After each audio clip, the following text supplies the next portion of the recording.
Hello everyone, मैं हूं आपका दोस्त सत्यम नायक और हम पढ़ रहे हैं कक्षा 8 गणित प्रश्नावली 2.2 का प्रश्न तीसरा। क्या कहता है आइए देखते हैं, इसको हल भी करते हैं। क्या लिखा है? एक समद्विबाहु त्रिभुज का आधार 4/3 सेंटीमीटर है तथा उसका परिमाप 4 सही 2/15 सेंटीमीटर है। उसकी दो बराबर भुजाओं की माप ज्ञात कीजिए। आपको पता है अगर समद्विबाहु त्रिभुज बना होता है तो उसकी दो बराबर भुजाएं, कोई भी दो भुजाएं बराबर होती हैं, लेकिन इसमें दिया है आधार। तो आधार आपका कितना है? 4/3 सेंटीमीटर। तो हम इसको क्या मान लेते हैं? आधार 4/3 सेंटीमीटर हमारा क्या है? दिया हुआ है। बाकी जो हमारी दो बराबर दो भुजाएं हैं वो आपस में क्या है? बराबर हैं। तभी इसको हम क्या बोलते हैं? समद्विबाहु त्रिभुज। क्योंकि समद्विबाहु त्रिभुज में क्या होता है? दो भुजाएं उसकी बराबर होती है, एक क्या होती है? असमान होती है। अगर हम बात करें कि इसमें और क्या दिया है? उसका परिमाप दिया है। समद्विबाहु त्रिभुज या किसी भी त्रिभुज का बोला जाए तो परिमाप क्या होता है? त्रिभुज की तीनों भुजाओं का योग। अगर आप तीनों भुजाओं को जोड़ देंगे तो यही आपका क्या हो? तीनों भुजाओं की जो लंबाई होती है उसको अगर आप जोड़ देंगे तो क्या होगा? यही आपका त्रिभुज का परिमाप कहलाएगा। अगर हम इसको सॉल्व करने की बात करें, हल करते हैं, तो हम सबसे पहले क्या लिखा है? दिया है। ये सब कुछ आपको प्रश्न में दिया है कि समद्विबाहु त्रिभुज का आधार 4/3 सेंटीमीटर, जो हमने लिख लिया है यहाँ पर। और क्या दिया है? समद्विबाहु त्रिभुज का परिमाप, जो हमने बोला तीनों भुजाओं की माप का योग। ठीक है, तो ये आपको दिया है। हमने किसको सॉल्व किया? 4 सही 2/15 लिखा है, तो 15 चौको 60 प्लस 2 62/15 सेंटीमीटर। अगर हम बात करें तो ज्ञात क्या करना है? दो बराबर भुजाओं की माप ज्ञात करना है। आपको क्या करना है? दो बराबर भुजाओं की जो माप ज्ञात करना, जो समद्विबाहु त्रिभुज में दो बराबर भुजाएं उनकी माप ज्ञात करना है। अगर हम बात करें तो हमने मान लिया कि दो बराबर भुजाओं की माप क्या मानते हैं? हम x मान लेते हैं। तो क्या मानेंगे हम यहाँ पर? x centimetre. सब कुछ सेंटीमीटर में, इसलिए सेंटीमीटर। तो हमने अगर एक चित्र बनाया तो इसमें हमें आधार 4 सही 4/3 सेंटीमीटर दिया है, तो इन दो बराबर भुजाओं को हम x सेंटीमीटर मान लेते हैं। क्या मानते हैं? x centimetre. इसका माप मान लेते हैं, इसके माप को भी x सेंटीमीटर मान लेते हैं। अगर हम बात करेंगे कि दो बराबर भुजाओं की माप हमने क्या माना है? x centimetre. अब प्रश्न में और क्या दिया है? हमने दूसरा माना था समद्विबाहु त्रिभुज का परिमाप दिया है, तो हम यहां पर लिखते हैं परिमाप का सूत्र। आइए लिखते हैं, यहां लिखेंगे त्रिभुज का परिमाप। कोई भी त्रिभुज हो आपका, समद्विबाहु त्रिभुज हो, समबाहु या विषमबाहु, आपका परिमाप समान ही रहेगा। तो त्रिभुज का परिमाप हम यहां पर लिखेंगे, त्रिभुज का परिमाप बराबर होता है त्रिभुज की तीनों भुजाओं का योग। त्रिभुज की तीनों भुजाओं का योग। तो क्या हो जाएगा आपका? आप इसकी तीनों भुजाओं का योग यहां पर लिख देंगे। अब हमें रखना है मान। तो हमें मान रखेंगे तो क्या आपको दिया है? त्रिभुज का परिमाप क्या दिया है? ये क्या है? हम जानते हैं। क्या जानते हैं? त्रिभुज का परिमाप बराबर त्रिभुज की तीनों भुजाओं का योग होता है। अगर हम बात करें, इसको हम क्या करते हैं? एक बॉक्स में बंद कर देते हैं, डिब्बे में बंद करते हैं, क्योंकि हमारा सूत्र है, आपको याद होना चाहिए। इस टाइप से हम इसको डिब्बे में बंद कर देते हैं। ठीक है, अगर हम बात करें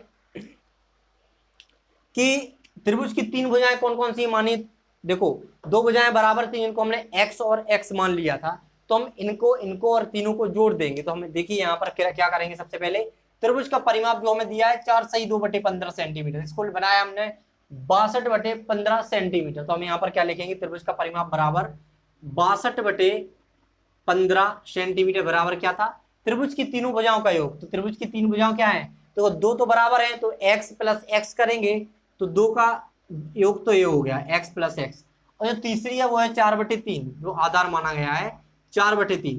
अगर हम इनको x की जोड़ देंगे तो क्या हो जाएगा? 2x हो जाएगा। तो हम यहाँ पर लिखते हैं, क्या हो जाएगा हमारा? 2x। यहाँ पर हम क्या करते हैं?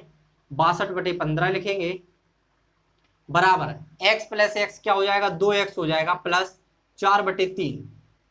अब यहां पर हम क्या करेंगे? 4/3 का क्या कर देंगे? पक्षांतरण कर देंगे। यहां पर जुड़ रहा है तो यहां पर घटने लगेगा, मतलब यहां पर प्लस में है तो क्या है? यहां पर पक्षांतरण करेंगे तो क्या हो जाएगा? माइनस में। तो हम यहां पर क्या लिखेंगे?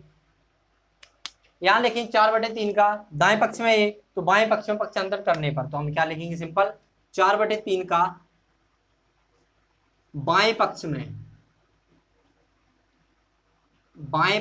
पक्षांतरण करने पर, बाएं पक्ष में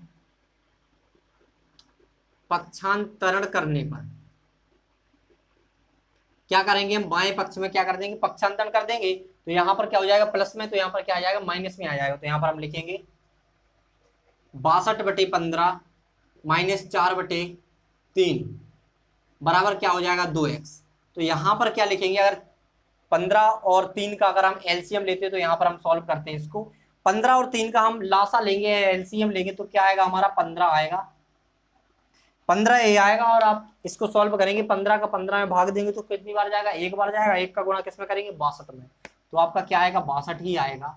फिर चिन्ह लगाएंगे, माइनस का लगाया है तो यहाँ पर हम लगाएंगे माइनस का चिन्ह, और यहाँ 3 का भाग देंगे 15 में तो 5 बार जाएगा, और 5 का गुणा करेंगे 4 में तो क्या हो जाएगा 20 हो जाएगा। तो यहाँ पर हम 20 लिखेंगे।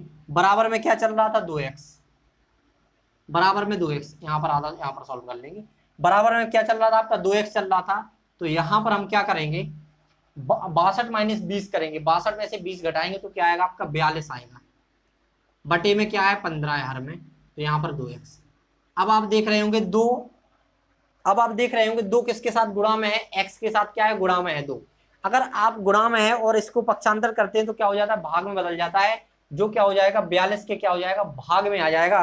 तो हम यहाँ पर लिखते हैं 2 का बाएं पक्ष में पक्षांतरण करने पर, तो 2 का आप बाएं पक्ष में पक्षांतर कर देंगे तो यहाँ पर लिखेंगे हम 2 का बाएं पक्ष में पक्षांतरण करने पर, तो 2 का हम बाएं पक्ष में क्या कर देंगे पक्षांतर, तो यहाँ पर गुणा में तो क्या आ जाएगा 42 के भाग में आ जाएगा। यहाँ पर 42 बटे 15 तो था ही, साथ में भाग में क्या आ जाएगा 2 भी आ जाएगा, तो यहाँ पर क्या बचेगा x बचेगा। अगर आप इसको चाहें, अगर आप इसको चाहें तो क्या हो जाएगा 2 से इसको काट देंगे, या फिर 3 से 42 को 15 को काट देंगे, या फिर इसका गुणा कर देंगे तो क्या आएगा आपका गुणा करेंगे तो यहाँ पर कर देते हैं हम 42 बटे 15 दूनी कितना होता है 30 होता है, बराबर x में रहेगा ये। अगर आप 42 और 30 को 3 से काटते हैं तो कितनी बार कटेगा, अगर आप लिखना चाहें तो यहाँ पर लिख सकते हैं आप, अगर आप यहाँ पर लिखना चाहें तो x को आप क्या लिखेंगे 42 को 3 से काटेंगे तो कितनी बार जाएगा 14 बार, तो 3 से काटेंगे तो 3 एकम 3 तीचों को 12, 14 बार कट जाएगा, और यहाँ पर ये कटेगा 10 बार। 3 से 30 कितनी बार कटेगा 10 बार, तो यहाँ पर x बराबर क्या आएगा 14 बटे 10। यहाँ पर आप 2 से 14 को काटेंगे और 10 को काटेंगे, तो यहाँ पर 2 सत्ते 14, 2 पंचे 10, तो यहाँ पर x बराबर आपका है 7 बटे 5, और x का मान ये हमें निकालना था क्योंकि 2 बराबर भुजाओं की माप हमने क्या माना था x को ही माना। तो अगर हमें x का वैल्यू पता चल गया तो 2 बराबर भुजाओं की जो हमें माप ज्ञात करनी थी समद्विबाहु त्रिभुज की, वो भी हमें यहाँ पर क्या होगी पता चल गई है। अगर हम क्या करें इसको सही बटे में लिखें तो लिख सकते हैं x बराबर क्या हो जाएगा, सही बटे में आप भाग दे के लिख सकते हैं, तो क्या आएगा आपका 1 सही 2 बटे 5। अगर इसको आप चेक करना चाहें तो 5 एकम 5 प्लस 2 तो 7 बटे 5, तो आपका x का मान क्या आ गया 1 सही 2 बटे 5 सेंटीमीटर, सेंटीमीटर में था। तो आप यहाँ पर लिख सकते हैं अतः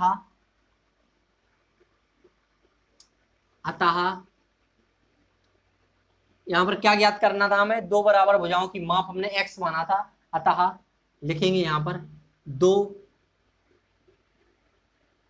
बराबर भुजाओं की माप, 2 बराबर भुजाओं की माप बराबर क्या हो जाएगा आपका x माना था हमने, तो x बराबर 7 बटे 5 भी था, या फिर आप लिख सकते हैं 1 सही 2 बटे 5 सेंटीमीटर। आपका आंसर दोनों में सही है, 7 बटे 5 भी लिख सकते हैं आप, 1 सही 2 बटे 5 सेंटीमीटर भी लिख सकते हैं।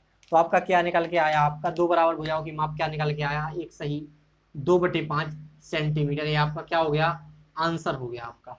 आशा करते हैं कि आपको प्रश्न का हल समझ में आया होगा, आप स्क्रीनशॉट ले सकते हैं।